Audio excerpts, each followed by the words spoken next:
সীমান্ত যেন রণক্ষেত্র, আকাশে গর্জে উঠছে যুদ্ধ বিমান, আর মাটিতে বেজে চলেছে গোলার শব্দ।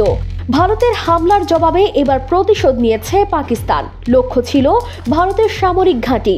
পাকিস্তানের তথ্যমন্ত্রী আতাউল্লাহ তারার দাবি করেছেন, বুধবার ভোররাতে নিয়ন্ত্রণ রেখা বরাবর ভারতীয় সেনা ঘাঁটিতে হামলা চালিয়ে অন্তত 40 থেকে 50 জন ভারতীয় সেনাকে হত্যা করেছে তাদের বাহিনী।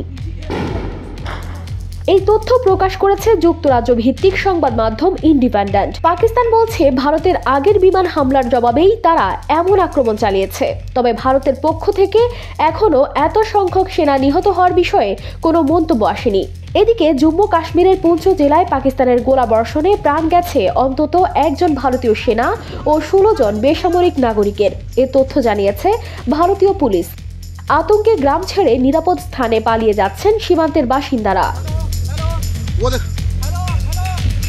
ঘটনার আরেকটি বিস্ময়কর দিক, ফরাসি প্রযুক্তিতে তৈরি ভারতের অন্যতম গর্ব রাফাল যুদ্ধ বিমান।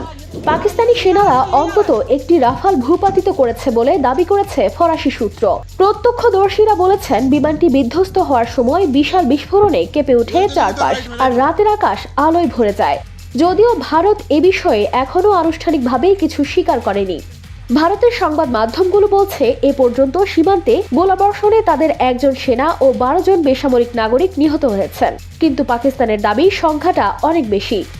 দুই দেশের মধ্যে উত্তেজনা এখন তুঙ্গে। সীমান্তে গোলাগুলি, আকাশে হামলা, সব মিলিয়ে উপমহাদেশ যেন ধীরে ধীরে এগোচ্ছে আরেক অনাকাঙ্ক্ষিত যুদ্ধের দিকে। News desk, RTV।